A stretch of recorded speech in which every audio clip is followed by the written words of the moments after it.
put something in the chat if you do. Well, today's webinar is about cutting through that mess, and there's a whole lot of clues in the story I just told. I think you'll see it play out as Allyson explains to us really what productivity is and how efficiency, which is that combination of work and tools and knowledge and skills and planning, how that efficiency makes or breaks whether we get to the end of the day feeling like we got a lot done, or we get to the end of the day looking up and we go, oh my goodness, I'm right back where I started and I'm a muddy mess, but I didn't get anything done.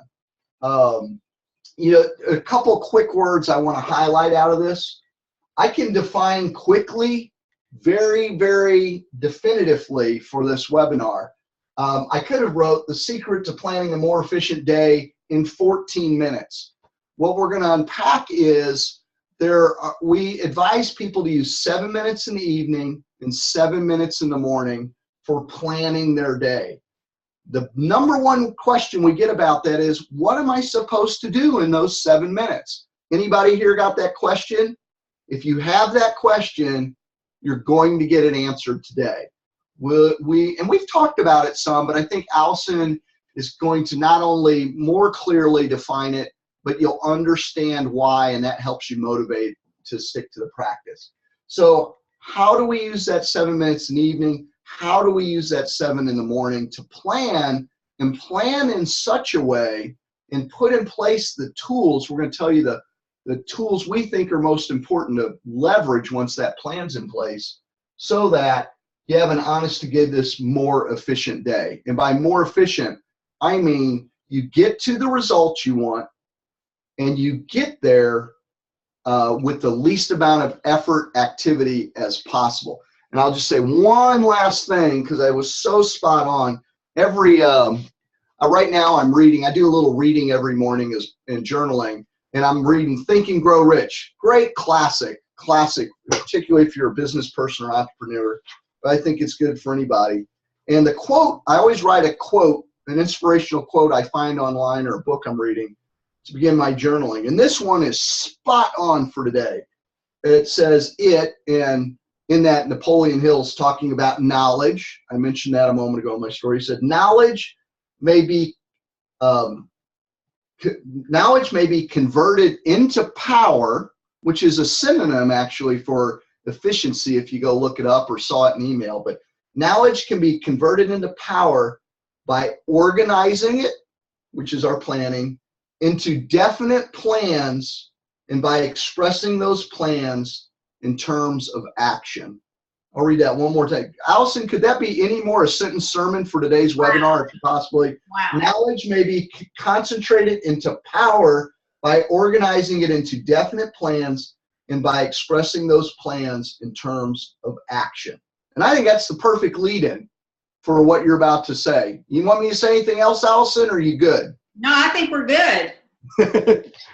I think we're good. Well, I want to say how excited I am to be here. John's going to be monitoring the chat. And so when we get started on this, these are concepts that I hope will really help you. And John's right. I do try to step out and take, I don't know, an hour and break things down into projects. And sometimes they take me days to think about what efficiency means. If you go in and you look at a definition, there's a definition that says efficiency means to work efficiently. And I'm like, well, that is not at all helpful. So I wanted to try to understand how we can be more efficient. Now I've gotten my notes up here, which is one of the things I think is efficient. But I also, if you watch John and Allyson teach these classes, you'll know we do that without notes. We actually have spent so much time before we get started with that we are able to go on. John, I'm going to get you to mute your microphone because I know you're going to be typing. Yeah, and let me, I'm going to insert one thing here. If you're watching this and you see my screen next to Allyson's screen, you may not be able to see her whiteboard very well. If you click on the image of her, you can select pin video, and that will fill the screen with her so that you can see what she's writing on the whiteboard better. So, all right, I will mute me now. Thanks, Allyson. And John will be very active in the chat. And John, I'll be pausing periodically to answer those questions. But I step out of the noise. And one of the things I wanted to do was understand, because people come to us because they want to improve their time management.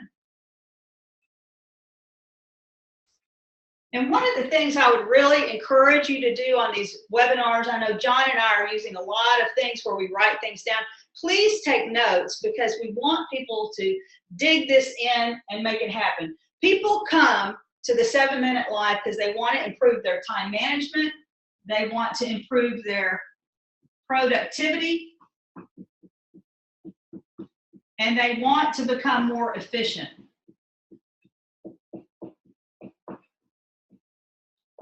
And I think that's where all of this started. My own story, and many of you hear this, but if they're new people, and we have a very big crowd today because I think efficiency is a huge thing. My own story is that I was in the financial services. I was a financial advisor for 30 years. And in order to do that, I had to have profoundly good time management. I had to be very productive and efficient. Well, guess what? I have attention deficit disorder, and I hate saying this, but I'm medicated for it. I really worked through that. So even though these were the skill sets that I needed, and I knew that, I had a very hard time understanding what they were and how to implement them into my own life. So let me first start with some definitions of how these things are important, but how they're very different. Okay. Time management, if you're taking notes, time management is a skill. To improve your time management, you have to develop skill sets that will make you have better time. You need to have an understanding of what's most important, what you need to get done, and how you can do it to make things happen in your life. So this is actually a skill. Learning how to, it makes sense. Time management is a skill that you have to learn. Productivity, and this is where I hope y'all go, dun, dun, dun, dun. Productivity, that was my, let me imitate John in his webinars. Productivity is very different. This is something we all want, but in reality, time management does not exist. It is a concept of learning. Let me say that again. Time management does not exist. It is a concept of learning. Time management is not what's going to move you forward. What's going to move you is the productivity that you have and the efficiency that you work with. So let me explain that. These are the two keys to moving you forward. Now, this is where I get my heart pounding and my palms sweating, because when I step back to do these thought exercises, I don't believe what you're about to hear has ever been said on a webinar before. I don't believe that the information I'm about to share is something that people understand. And when I broke through this learning barrier, I was pretty excited about it. So here's what I want you to see. These are 3 things that we think are completely connected, that our lives are going to be better if we improve our time management, if we are productive, and if we're efficient. Let me share the difference. Time management is a skill that you learn. This is where it's surprising. Productivity is a backward, well, you can get it, backward looking measurement. So if time management is something we need to do to have productivity, the sad thing about productivity is that it's backward looking. In other words, you will never know if you've been productive until you look back and see if you were. In other words, it's something you cannot grasp. Productivity is only a backward looking measurement.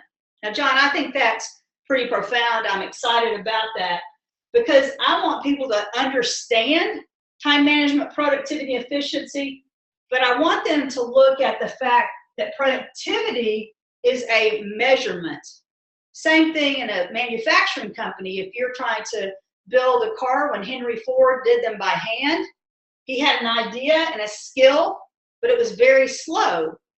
In order to make that skill more productive and profitable for him, he began to think about things that could happen, and eventually he created an automated, and let's write that down, he created an automated system. And because of that, he was able to produce not a little more cars, but a vast amount of cars. That's what we're going to be talking about today, is that the things that we teach in the 7-minute life are not taking you from here to here. If over time you will begin to implement these tools, and it did not take him a week or a month or 90 days to learn how to go from building things by hand to making vast quantities. Time management and this learning is something we have to master. If I want to play tennis well, I have to play tennis well. And I start out bad, I get better, but it's fun even when I'm bad. That's what I want people to understand. We don't have to have great time management to make life good. We do have to have, I think, things that make life happy, which is even more important than what we're going to be talking about today. But time management and productivity is something that can take you from really overwhelmed into an incredibly leveraged amount of time. Okay, so time management is a skill. It's not something that you really implement. Productivity is backward looking. You can only measure. He made 2 cars a day, then all of a sudden he was making 100 cars a day, then 1,000. I don't have any idea of how these systems of automation have created productivity. But we are here today to talk about how to be more efficient, how to efficiently plan. And I think most people think these two things are exactly the same, but they're not at all the same. Productivity is backward looking. Efficiency is forward looking. It's actually forward moving. These are two different things. Looking backward, which is important because when you look backward, you can say, what kept me from being productive? Where do I want to be productive? But I want you to see this breakthrough that I'm having is that if I want to be efficient, efficiency is actually forward moving. And the whole part about efficiency is efficiency requires action. That's the whole point of what we're going to be talking about today. Efficiency not only requires action, but efficiency actually is action. From a definition standpoint, it's how much action can you take with the least amount of effort. So 3 things: time management is something we learn, productivity is backward looking, efficiency is forward looking. John, I'm going to stop there and see if there are questions or if you have comments. I think this is profound. And I'm going to show you how focusing on this is going to change your life. So John, any questions or comments? Can't hear you. Unmute yourself. There'll be a little delay while we're waiting for questions, so I will make a comment. When you talk about automated and systems, I think what's so key in that is that it is something repeatable without you having to do a lot of thought work around it, because so often where we lose time is reinventing the wheel each day. When we know a process and we by and large kind of follow a similar process maybe around a type of decision or a project, but we never slow down to take time and capture it in a checklist or a series of action steps. And the other thing that's really, I'm going to add on a layer of efficiency here, or benefit to creating things in systems, particularly if you're in a work environment with a team or a company. When you put it in a system, it also becomes highly efficient because now what you do is shareable. You can delegate it. If something happens to you, you can hand it to somebody else. So many of us walk around and we know what needs to be done, or we think we know, but we don't take time to distill it down to the raw essence that we could, in a heartbeat, hand to a secretary or an assistant or a coworker or somebody over us, or be able to hand off parts of that. So creating systems, it does two clear benefits right off the bat. One is we take a lot of wasted time on decision making out of the picture. You've pre-made those decisions. And the other is it makes it highly efficient in that you can duplicate your time by handing parts of things to other people. So that's just so important. Let's see. I see some chat coming in. Let me look at what we got here. Nancy mentioned it's really all about the action, no movement forward. Yeah, we have a saying. It's not unique to us, but we talk about activity without achievement. Many times we engage in activity, but it's not activity that leads toward achievement. So that's inefficient. Okay, Rod says, what are some tools that one can use to help with efficiency and productivity?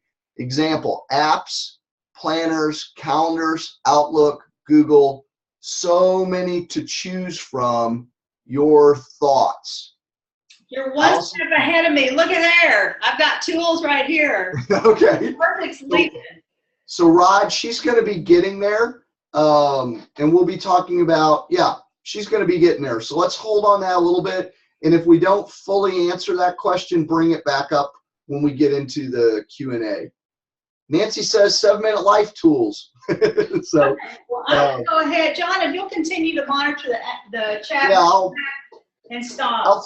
I'll throw my hands up and wave or do a cartwheel or something if we've got a burning question. Hey, John, if you do a cartwheel and it goes all out on YouTube, I will pay you $1. I don't know you can catch me. I can do one. No. So we talked about the fact that efficiency is action. I really think that we could all just have an aha moment if we would look at our day today, look at your to-do list, and see how many of those things are just things you don't want to forget, and how many of those things you can take action on. But it does get more excited about this. I think you have to understand what you need to be actionable on. What are the skills? And I hope you can kind of see this tiny writing. This is my outline. What are the skills and the time management tools that you can use to become more actionable? John, I'm going to still get you to mute yourself out so you can type. Oh, yeah. Sorry about that. That's all right. We're here as a team. All right. So what are some of the things that you can actually use to take action on? So here's the kind of the flow of what I'm going to do. I'm going to talk about the thought process of efficiency. I'm going to talk about the humongous problem of procrastination that stops like a grinding halt of efficiency. And then I'm going to share tools of what you can do. And then I'm going to actually walk you through how these tools worked in a real life example. I'm learning that in these classes, we need to slow down and tell you, okay, here is what we're going to tell you. Here is kind of an overview of that. Here is the problem or the obstacle that you're going to face. And here's the tool. And then here's a real life example. I think that's what John does so well, is that we are learning that people don't just want to know about the concepts. You want to walk away from this class understanding how it can affect you this afternoon. And that's where we come up with these examples of how we use the tools. So I'm pretty excited about that. So I've told you what efficiency is. Now let me give you an overview of how I think that works. So last night, well, let me back up a little bit. The whole 7-minute thing, and we're going to probably say this on every class, because the 7-minute life is different in that I don't think we really teach productivity or efficiency.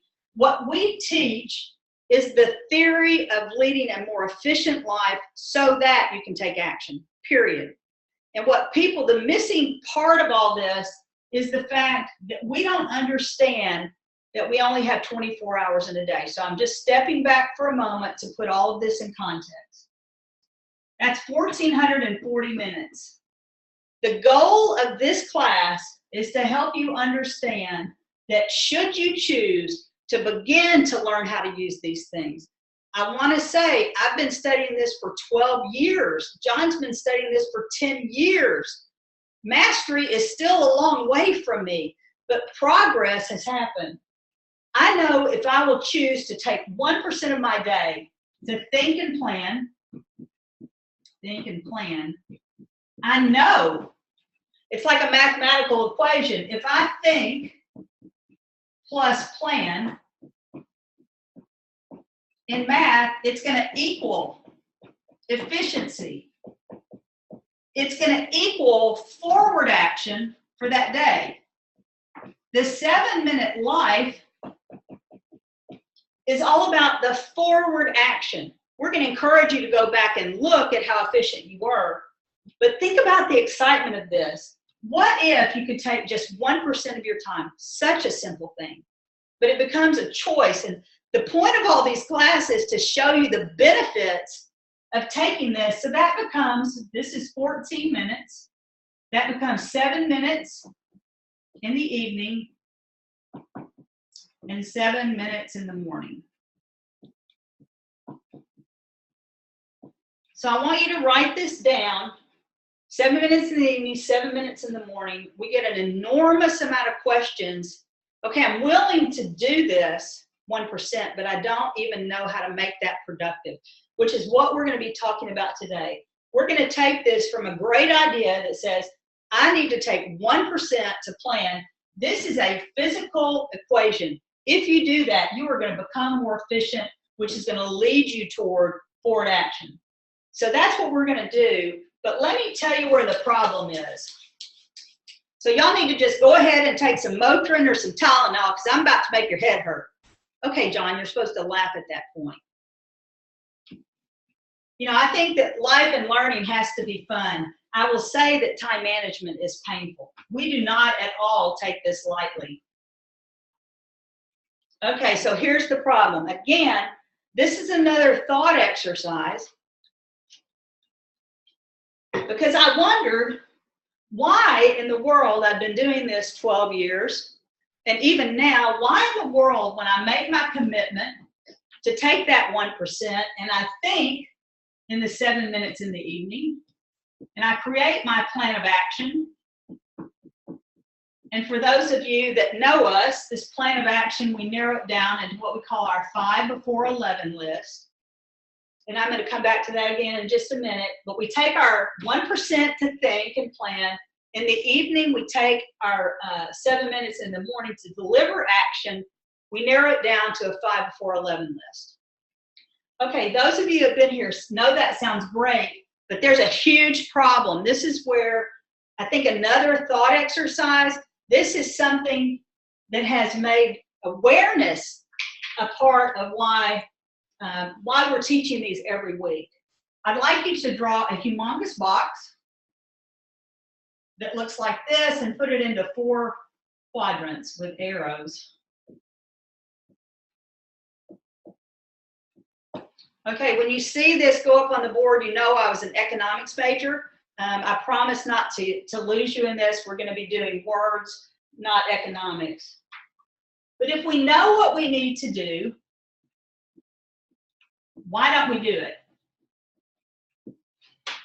Let that sink in. Even if you've been with the 7-minute life, and I'd love people to chat, if you've been with us and you know what to do, the question becomes, why am I not doing it? Is anybody out there really familiar with the 7-minute life? We create our daily plan. We think we're productive. How many of us know it, but we still struggle with it? John, I think if you looked at, we know, but why don't we do it? So here's why. After this, I'm going to stop, but this is one of those aha moments. So I want to see first the whole obstacle is procrastination. Disorganization runs a close second. Disorganization. But when we ran a survey, 42% listed procrastination in their top 3 time management problems. 42%. So why is this a problem and how can you fix it? Why is this a problem? This is how I think procrastination works. This is not an exact science. I would love to actually create that. But here's the foundation. We have procrastination down here, so I hope you're taking notes. Procrastination. And under that, procrastination really means no action. And here's where it's going to hurt. No action by choice. No action by choice. We can blame it on a lot of things. We don't have the skills, we don't have the money, we don't have the resources. Well, I think procrastination is procrastination by choice. On the opposite spectrum is action. So this is forward movement. Now, okay, great. It is a polar opposite. Procrastination, no action versus action. But here's the other axis, is pain versus pleasure. This is where we need to understand that we get to choose what we do. Okay, let me just start out with procrastination or no action.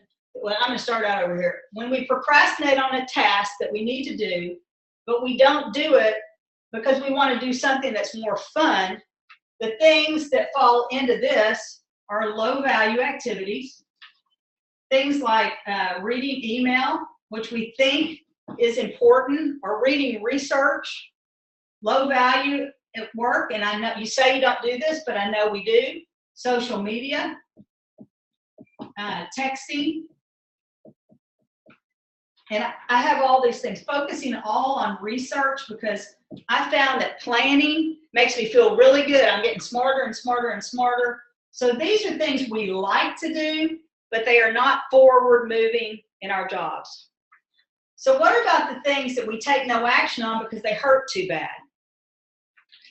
It happens because we don't have any clarity. In my mind, it'd be like me trying to cook something with just flours and eggs and hoping something's going to come out. And after I do that a few times, when nothing works, I quit doing it. I understand that I need to improve it, but it's just too hard. Procrastination and pain comes from chaos. It comes from disorganization.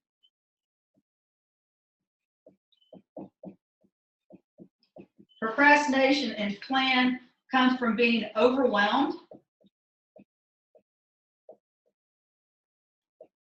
And probably the biggest thing that I think is that the procrastination and pain happens because we don't see an outcome that we can celebrate.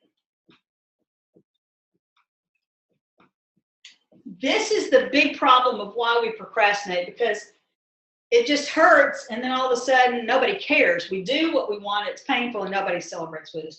All right, so these two quadrants where we're actually taking action, some of those actions we're going to like, and some of those actions we're not going to like.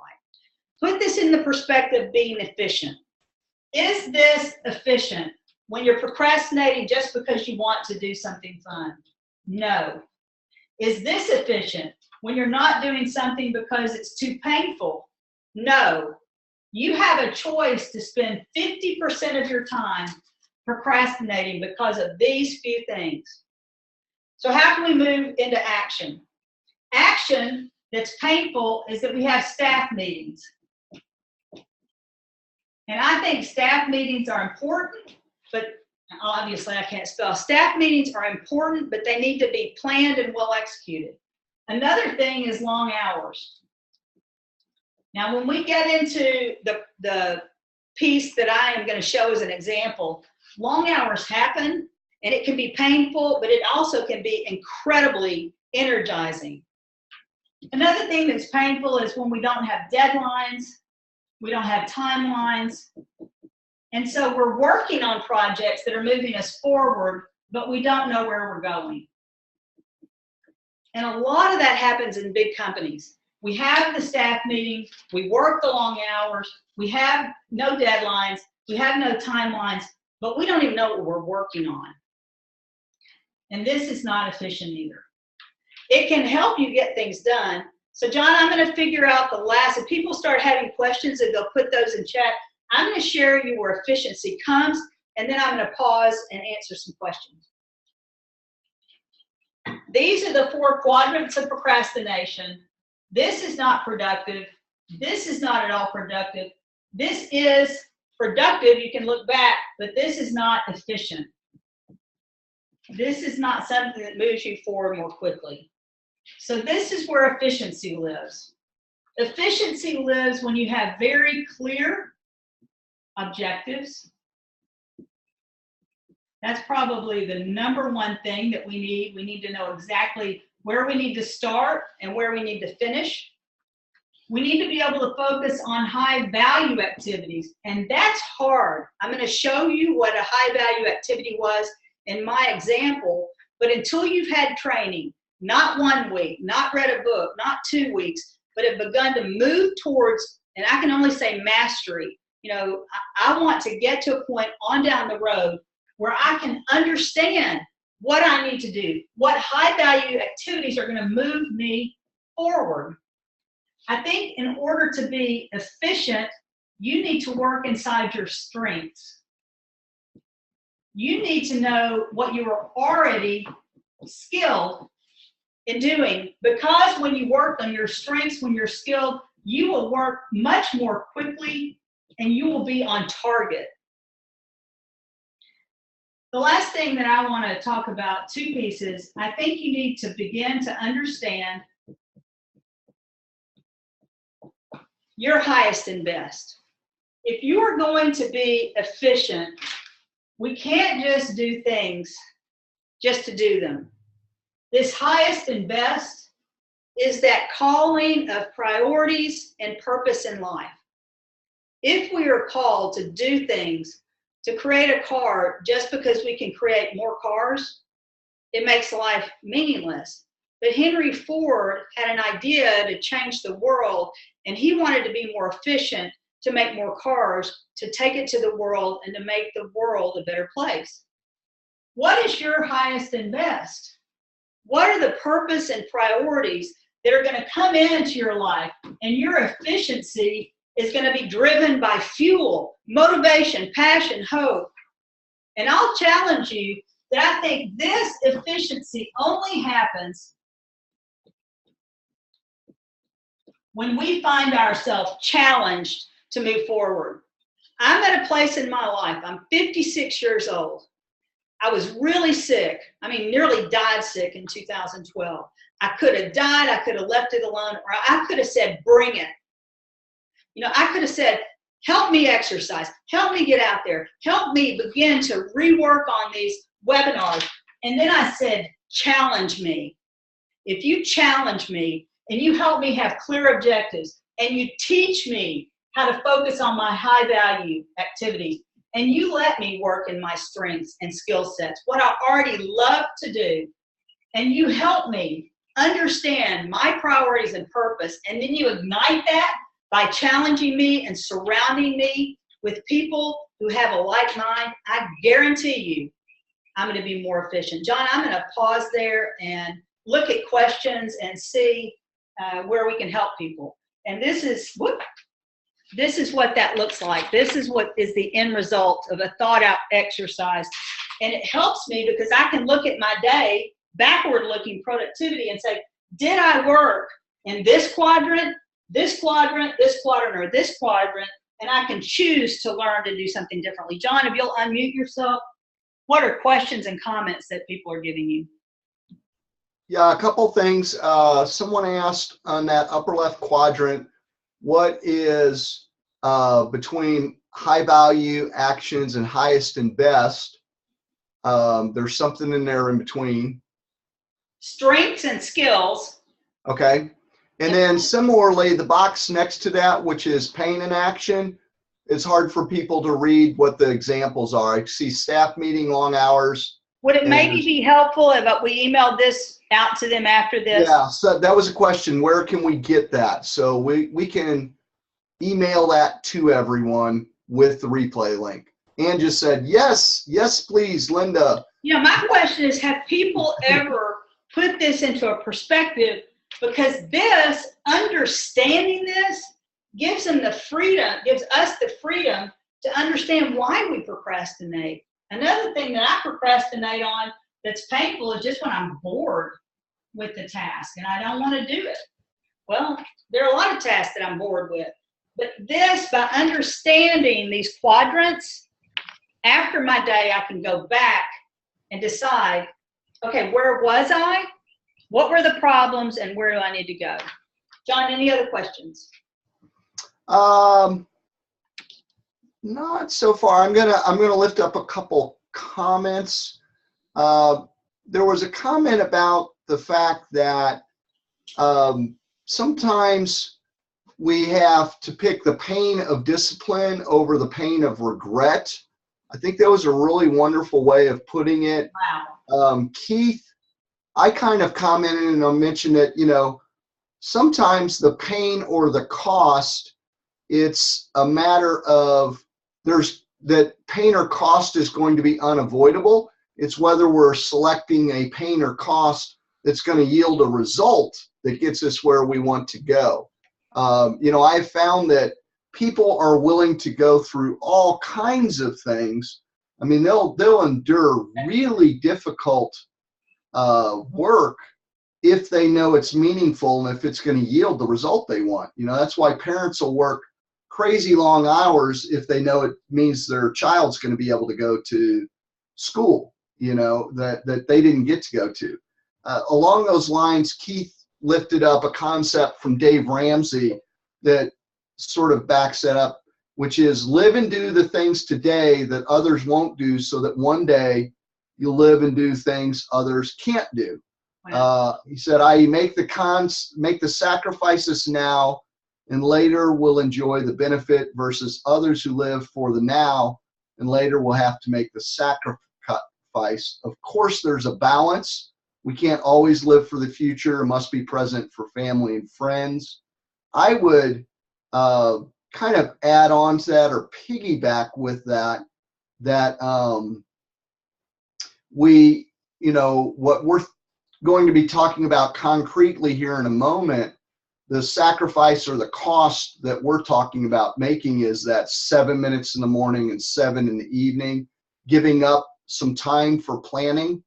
And the reality is that type of time isn't a sacrifice or cost at all because it redeems itself multifold. So it's more an investment than a cost. You know, if I go out and I spend money on something that's if I go out and spend money on something that's just consumable and I have nothing afterwards, that's a cost. If I go out and I put money into something that's going to have a return later, that's an investment. Similar with our time. When we put time into planning, it's an investment of time and it's not so much a cost or a sacrifice, but it is laying something out that's an asset that helps us down the road, that pays for itself. So let me see what else is. A couple people mentioned the whiteboard is a little harder to see than the chalkboard, but I think if maybe try not to put as much in a small space. Are you saying if my writing was better? No, I'm saying there's a lot in a small area. I'll fix that. Yeah. So just to let you know, leave white space. I'm looking, see, because there's a few things coming in.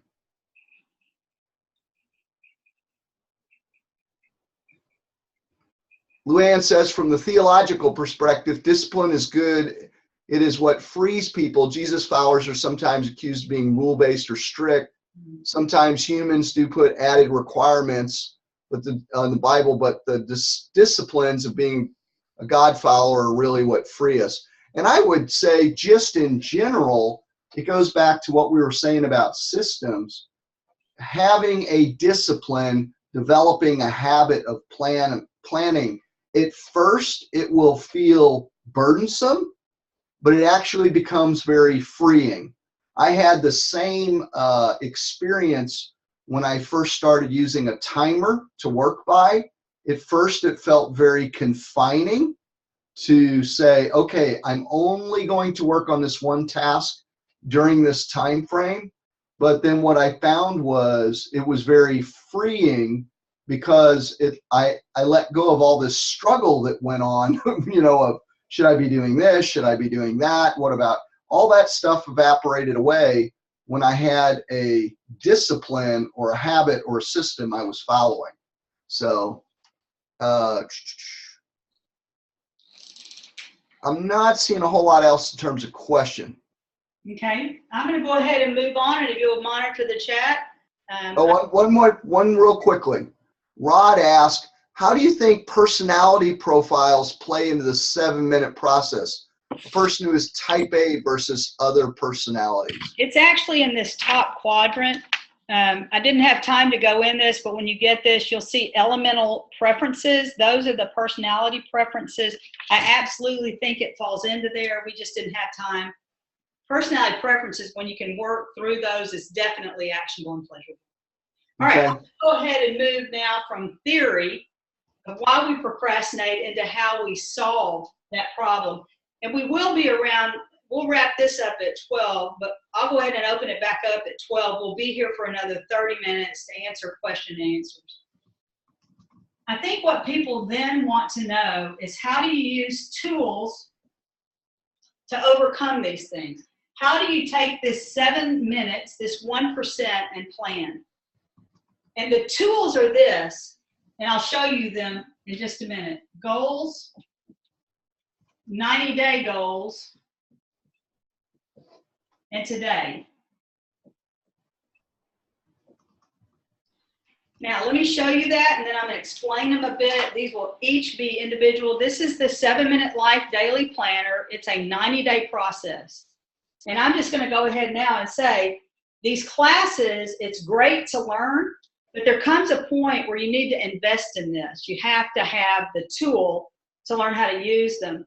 And John, will you go ahead and put the store link into that, the 7minutelife.com/store. They're $24.97. And I'm unabashedly saying it is time, when it becomes time to get involved, it's time to invest. The first tool that this starts out with, if you're going to be efficient, you have to know what's most important to you. Because if you are efficient day after day after day doing something that is not in alignment with your priorities and purpose, my question is, it's going to just kill you. Those are tools. We're going to spend a lot of time on the tools. In this book, do you have a purpose statement that you can hold in your hand? All of these things don't matter if you don't have that. Do you have a tool to understand your highest and best? You know, these are things, we can tell you about them, but you have to come back and learn how to fill them, figure them out. And as we go through that, this is where we begin to get into the really key tools of how we can help you with accomplishing and becoming more efficient as I get there.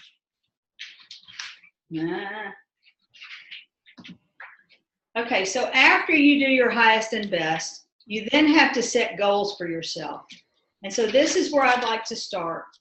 After you've looked at your priorities and your purpose, in this book, the very first thing you have to do is create 90-day goals.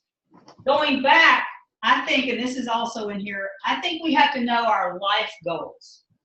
In this, we have to then break down our goals into 90-day goals, and then we have to take them to today. So we have these life goals. Let me just show them to you. We have a section for the 30,000-foot life goals. We then go and we have sections on personal goals, both for 90-day short-term goals and then also work goals. Now, let me erase this. These are tools that we have. They're in the planner. You know, again, you can come to these classes. These are free. We want you to be here. But until you have the tools to implement these things, it's going to be impossible. It's going to be impossible. So here's kind of the theory. Let me erase this. I'm going to make it visual one more time, and then I'm going to move into our example, and then we're going to go into questions and answers. When you look at that, great, you see the tools, but it's not in context. Let's put it in context. And I'll try to make this bigger. This is today. It's February 28th. We've got 24 hours in that day. So that's where we are. Most people come into that day, they have 24 hours and they have no idea of where they need to go.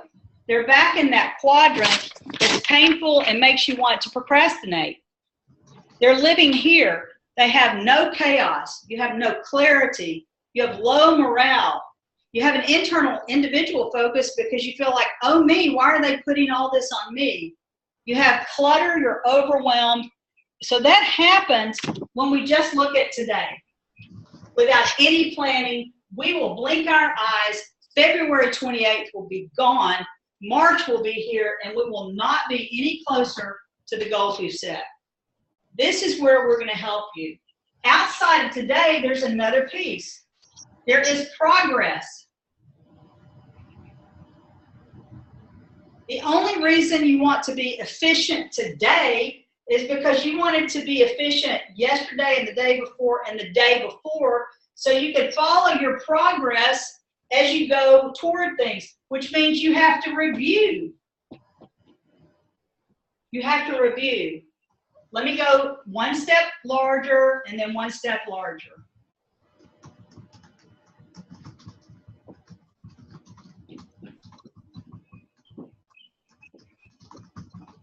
We've already done a webinar on this, but in order to get to today, you have to monitor your progress.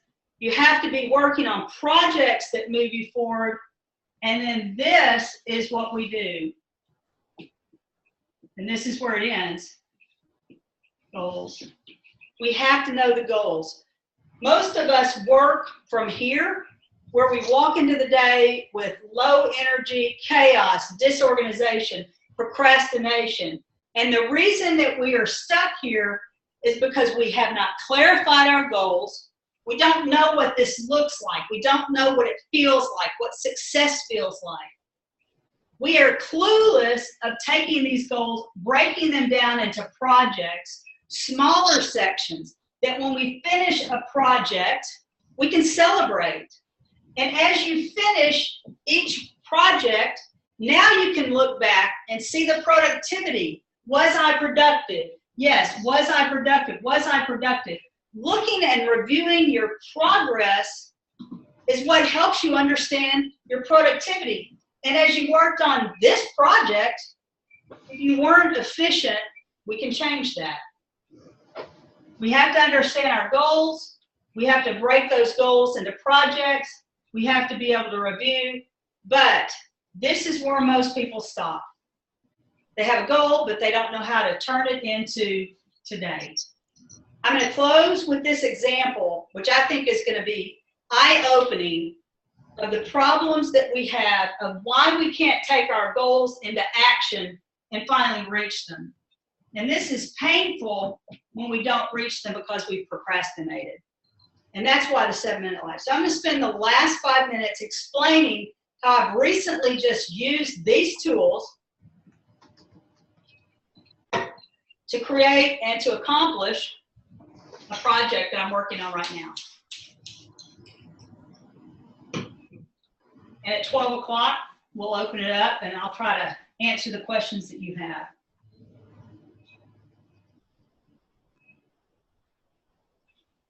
Okay, true confession time. If you've been looking at our website, one of the things that I want to do is that John and I are not scalable. We can teach these webinars and it's going out to a lot of people. We are having tremendous response to this information. But when you have 2 people working on it, and now we've learned how to put it here and on YouTube, that's not something that can make it scalable. Efficiency makes it bigger. In other words, the biggest output with the smallest amount of effort. So I decided that I wanted to create a train the trainer class so that people could become certified time management trainers.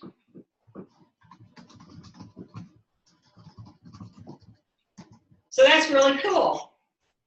I wanted to have it finished by the end of the second quarter, which is coming up. It will be in June of 2017. So starting in December, 90 days ahead of time, I started to plan.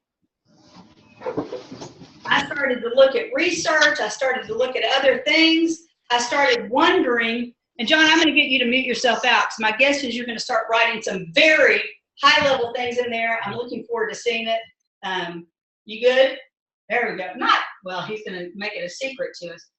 So I had a plan, but all I did with my plan was research. I looked at other Train the Trainer programs.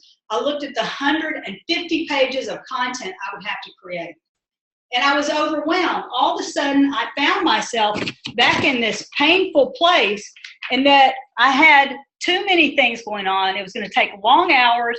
I didn't have deadlines. I had no milestones. It was going to be tedious, and I didn't know where to start. So all I did was plan. All day long, I'd plan, and I'd type up plans, and I'd plan. That's not productive. That's not using good time management, and it's certainly not efficient. So here's what I did instead. It's now 3 weeks ago. 3 weeks ago, and I decided that the only way I was going to be efficient was to put the Train the Trainer class on the calendar, where it was going to start February 23rd. And I put it out as a hard deadline. I publicized it. We had people signing up for the class, and 3 weeks ago, all I had was a plan. And a lot of people have goals. They want to publish a book. They don't know how to publish a book, so they don't publish the book. Call and get it done, publicize it, and do it. So what happened in that 3 weeks' time, and then we're going to open it up to questions. Over the last 3 weeks, I have been incredibly productive. One of the things that I want you to know is that efficiency is self-correcting.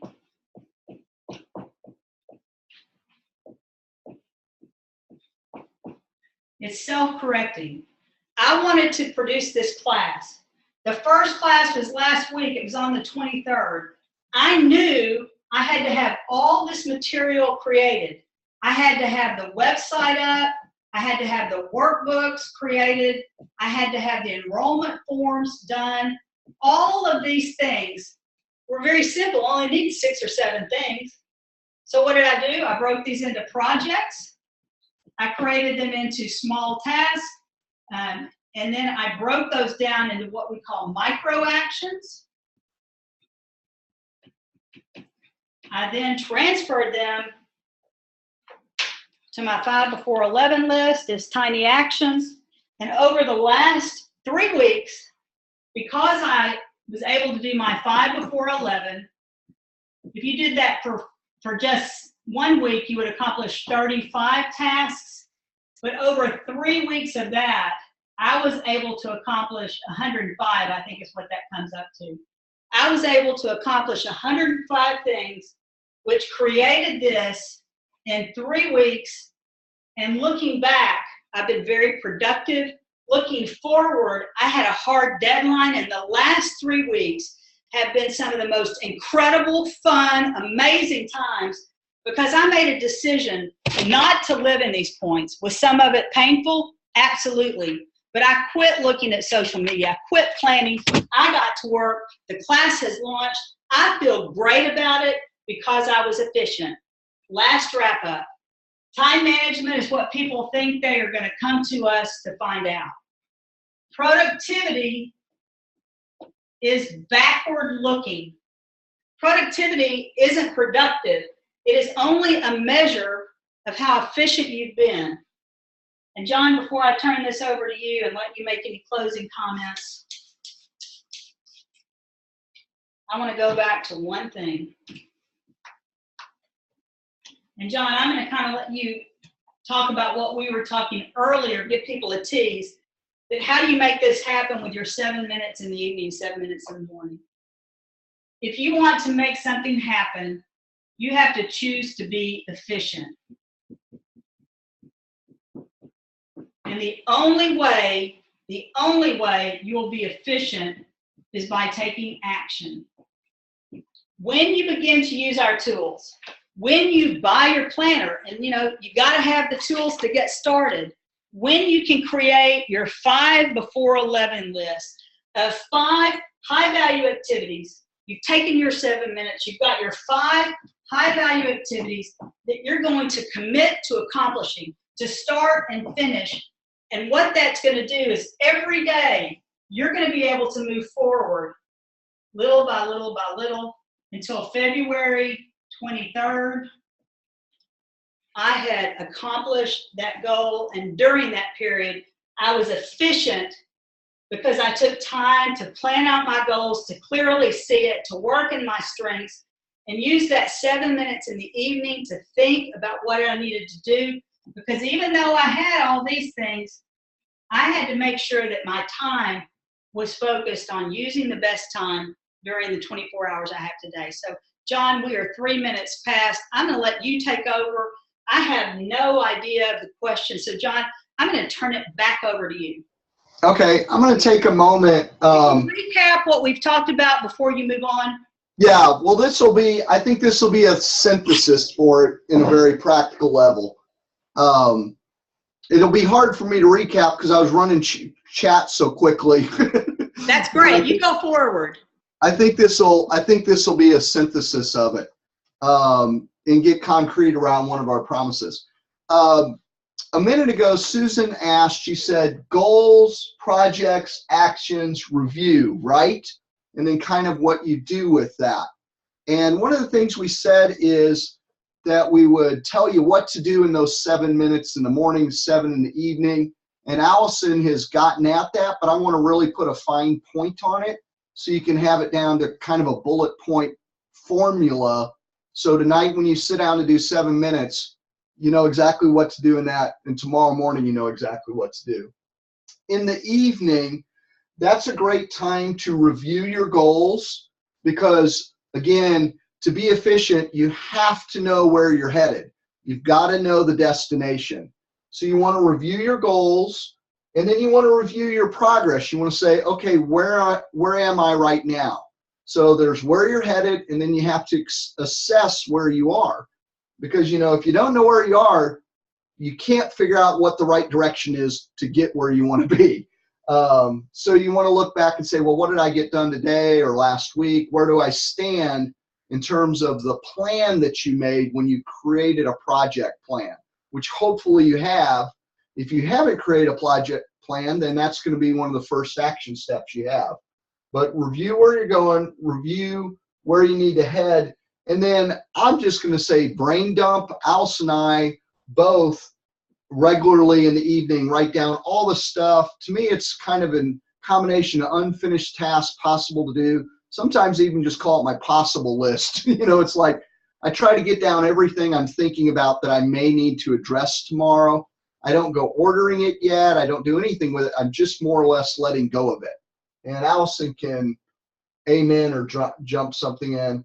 I have a couple little personal things I do beyond this, but this is really, in terms of efficiency, this is really important that you review goals, you know exactly where you are, and then you kind of get distractions out of the way by doing this brain dump. Then in the morning, that's really about creating your written action plan for how are you now going to do the work of making progress for the day. And first you have to prioritize. And the tool that is the number one tool we use to put that into something actionable is what we call 5 before 11 lists, which Allyson has mentioned, which are 5 high value actions that you would try to achieve at the front of the day. That's why we put 11 there. You don't have to be legalistic about that. You may be in a context of a different work schedule where that 11 doesn't work. The idea though, the principle though, is 5 high value actions that will move you toward that goal and making sure they get at the head of the line before other things can crowd them out. So draw a line in the sand of when you want to get those achieved by. And then it really boils down to scheduling, looking at your day and saying, well, I have these commitments at, I've got a meeting at 2, I've got to pick the kids up at 4. And you say, realistically, what can I get done today? Where can I do those 5 before 11 activities? And the other things that I need to get done, where will they fit on my day? And, you know, you can do that with the 7-minute planner, a calendaring tool, or a worksheet we call the 15-minute increment worksheet. That's way too, take way too long to unpack that here. But the principle, regardless of the tool you use, is you want to prioritize, and then you want to take 7 minutes to say, when and how am I going to get that done today? Because until you put a time to it and you know when you're going to do it, it's just a good intention you hope to get to. And my experience has been those good intentions get crowded out by everybody else's expectation if I don't guard and protect that time and virtually make an appointment around it. When I put my 5 before 11 activities down in the morning, I essentially am making an appointment of when I'll meet with them and get them done. You want to keep it at that level of investment when you make that written daily action plan. So review your goals, know where you are right now, because things happen and you get off course sometimes.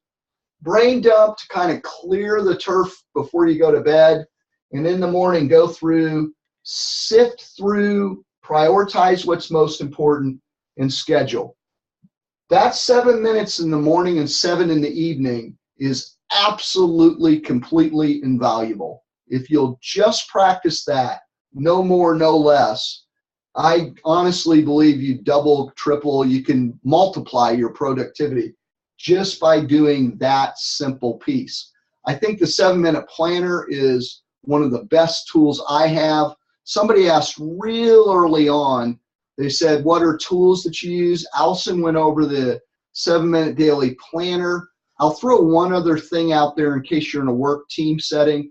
Allyson and I use Google tools all the time in terms of Google Documents and Google Drive. If you have a Gmail address, those are free tools. They have kind of an equivalent to Word and Excel and PowerPoint. They have something kind of like that that's free on Google Documents. I mean, if you have a Google Gmail address, Google account. The reason we use documents and spreadsheets in there a lot as a team is they're shareable. So I can create a document, I can share it with Allyson, it's housed online, and we know we're always looking at a current copy of whatever that is, whether it's a spreadsheet or a document or whatever. So those are just tools I lift up. And while I was saying that stuff, all kinds of stuff was flowing through the chat. So I'll pause a moment, Allyson, see if you want to add or refine that any, and then I'll come back after I've looked at the chat. John, that's why we make such a good team. I am very concrete in my thinking. I also talk too fast. I was listening to you thinking, I can understand him and I can read his writing.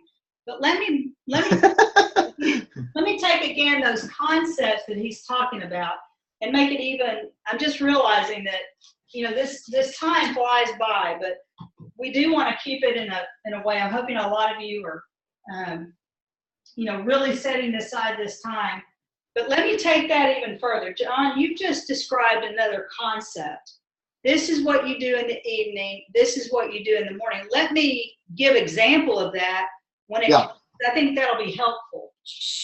Sorry. When I created the goal of having the train the trainer, the very first thing I did was use the goal worksheet. Here it is. Was to use the goal worksheet. And that's where I think people need to understand what are in these things. So I started with the goal and I created, okay, here's what I want to accomplish. And I wrote down the very first projects that I would need to do. So here's the goal. Here are the projects that I need to do. And how am I going to accomplish that? So the goal was train the trainer. Again, let me just slow down, break it into some projects, and then I'm going to break it down into some concrete 5 before 11s. So I'll show you some of the outcomes of these projects. I really believe the biggest problem we face is planning too much. We plan and plan and plan, and staff meetings we plan, and talking to people we plan, but I knew this thing was going to happen on the 23rd. One of the projects that I knew I had to have was I had to have the class materials. I'm trying to give you some concrete pieces of what that might look like. So I envisioned a binder. So I had a vision, a clear clarity of what it would look like. I needed to brand it because that's important to me. And then I had to create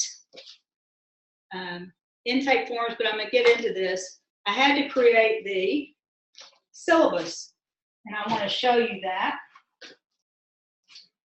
So the second thing that I had to do was create a syllabus, and this was harder than you might think. So this was actually another project. It was not something that I could do. A project is anything that takes more than 20 minutes. A micro action is something that takes less than 20 minutes. So in that case, I broke it down and said I have to create section 1, section 2, section 3, section 4. So if you remember, we had the goal, we had the projects, we had the review, and then we had today. I'm sorry I drew that too small. So I'm just going to talk about the materials right now. In those materials, I knew I had to create these things. Let's just start with the syllabus. If I'm going to create the syllabus, what I had to do was first take more than 7 minutes to create which projects were going to be, to take 7 minutes in the evening and decide what projects are going to be most important. So I knew I had to do the materials.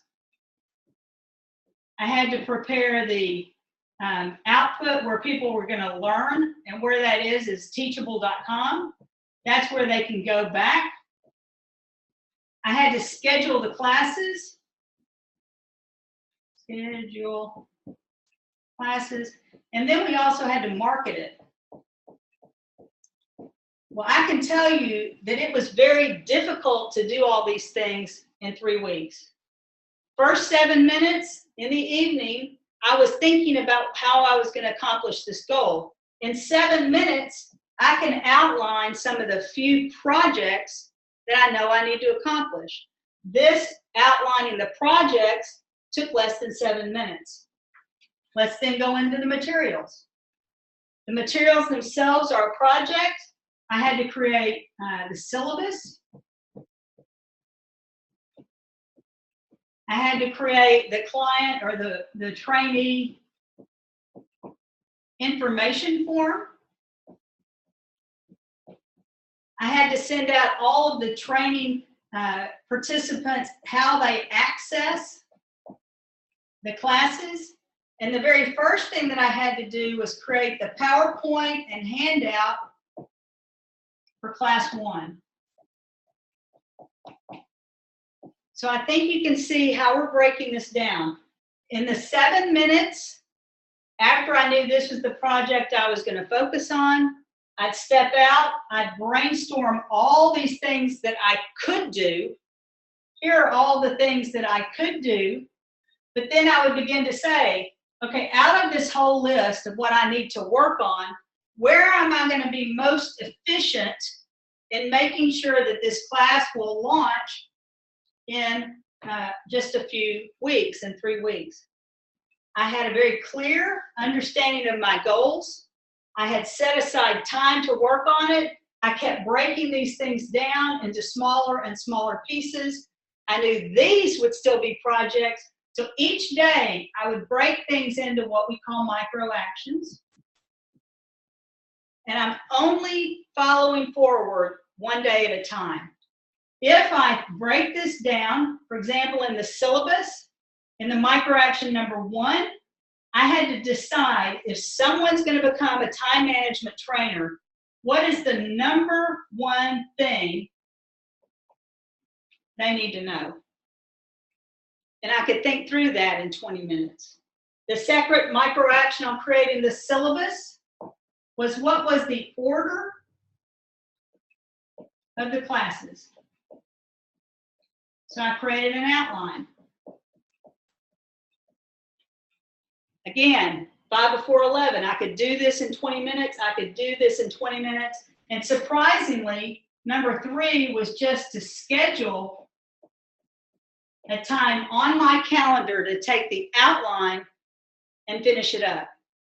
So this is how we would take a humongous project and break it down into where we can take 7 minutes in the evening, where we can create an outline of what we want to do.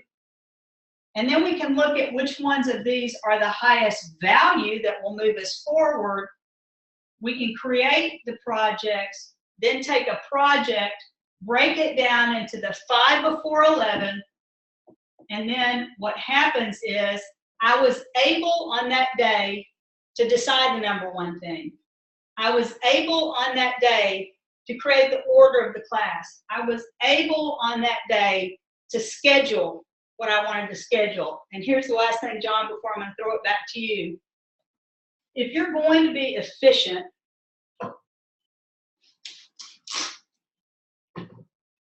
and I think this is where it comes back to 7 minutes. Excuse me, all this needs to be simple. John, I'm realizing we need to find a more applicable project that other people work and kind of create that tree. If you're going to be efficient,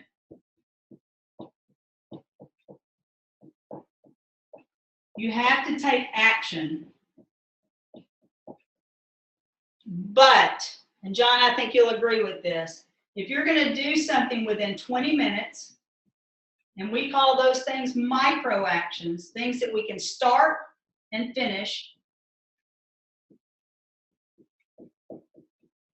This is the beauty and the key, is that every micro action has to have a starting point and a finishing point that takes less than 20 minutes to accomplish.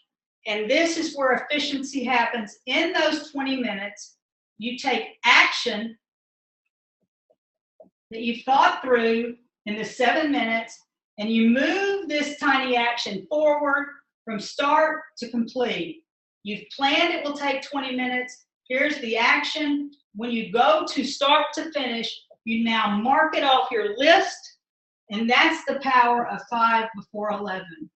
If you start and finish 5 things a day, you will move forward in an efficient way. And as you take these actions, when you find out it doesn't work, guess what? Working on that again is self-correcting. When you do something and it doesn't work, the next time you can do it, you will self-correct and do it even more efficiently. John, I'm going to turn it back over to you.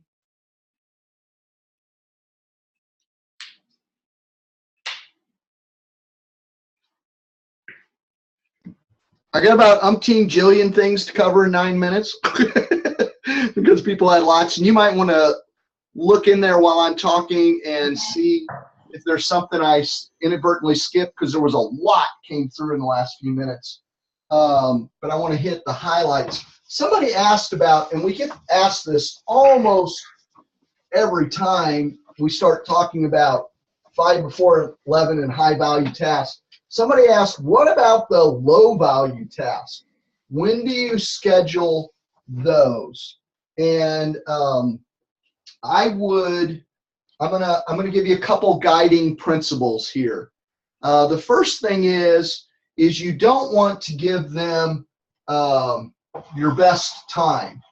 And what I mean by that is make sure that you schedule your high value task when you have your most energy and your most focus. You know, we have energy cycles throughout the day, and everybody's unique on that. So that's going to be highly subjective to you. But, you know, most of the low value tasks are grunt work that don't need a lot of thought and a lot of attention. So, you know, make sure you're not eating up your A game time on low value tasks. So you want you want to schedule those in kind of the low periods of your focus and attention, because they don't require a lot of focus and attention a lot of times. So that's the first thing that you want to do. And then something you want to do is you want to cap that time either naturally or artificially. I think in the comment that I wrote in chat was cap it naturally. What I meant by that was I was thinking specifically of email, because email is one of those grunt work tasks for me that I can get lost in easily. And I've said in several webinars, I schedule looking at my email like around 11 and around 3 or 4 in the afternoon. And I do that because I can't stay in them forever. If I go into email at 11, I'm going to break for lunch within an hour or 11:30. So there's a natural break that's coming up to where I won't get lost in there for hours. Same thing if I do it, 3 or 4 o'clock, depending on when I'm wrapping up my work day. It gives me enough time to be responsive to what I find in there, but to not just go into it open-ended. So that low value stuff, you don't want to go into it open-ended. Now you can artificially cap it by scheduling, I'm going to spend 30 minutes on email, and set a timer. Just flat out set a timer. And, if you get to the end of your timer and you got to renegotiate it, that's fine. But you want to make sure that you make you want something that's going to interrupt you to where you don't just get lost in that stuff. And then the last piece is, think kind of strategically about how it fits with the rest of your day.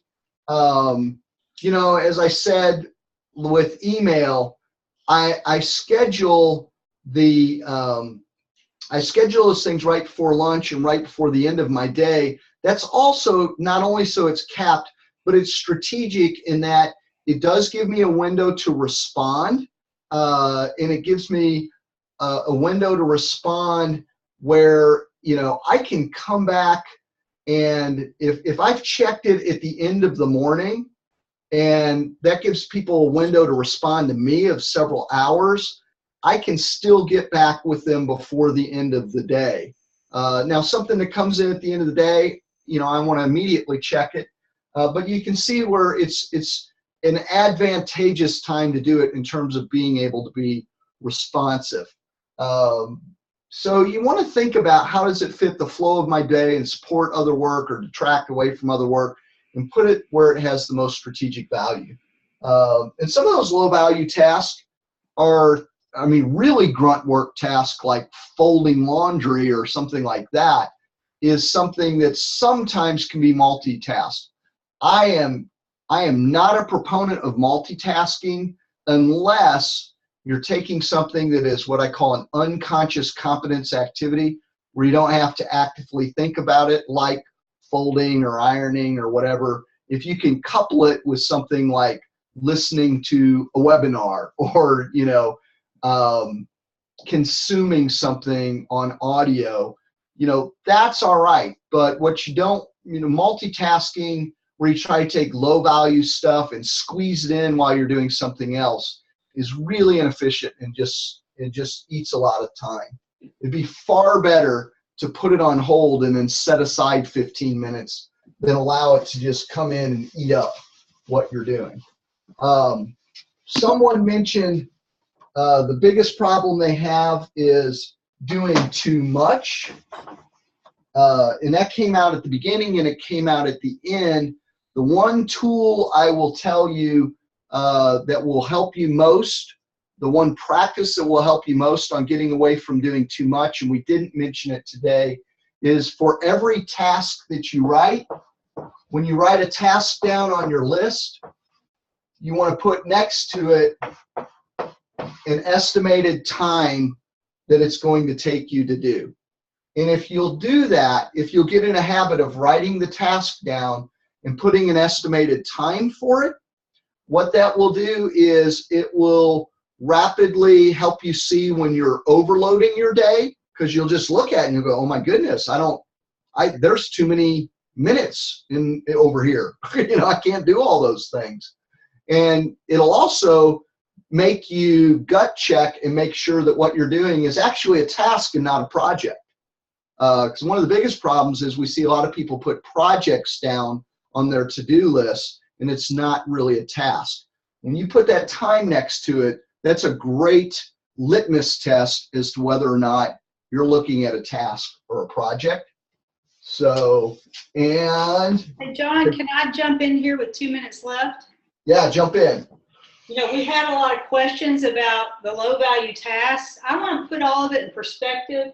We're asking people to take 14 minutes of their day, 7 minutes in the evening, 7 minutes. We're asking them to take 1%, which leaves them with 99 to think. But here's the key. If you would do 5 things that are going to take 20 minutes or less, some of those are going to take 5 minutes. My guess is that'll take you less than an hour and a half of your day to accomplish all of your high value tasks. Right. Some of these are going to be 5 minutes, some are going to be 20, some are going to be 10. But you have to think through that. If you can accomplish this, that moves you forward, then you have the rest of the day to do all those other things. Right. 2 last things is, if you're going to make your time management better and your productivity better, efficiency requires innovation. It requires you to take new action, because what you've done that is old action is not efficient. The last thing, and John, I'm going to let you send us off, is that we are really getting to the point that all of this is not just about staying up to midnight to get it all done. A lot of this is having priorities and purpose so you can spend time with your family. And John, if you'll just close us up on this one last word. Enough. And I need that in the most positive sense. Sometimes people go, enough, that's enough. That's not, I don't mean it in that negative way.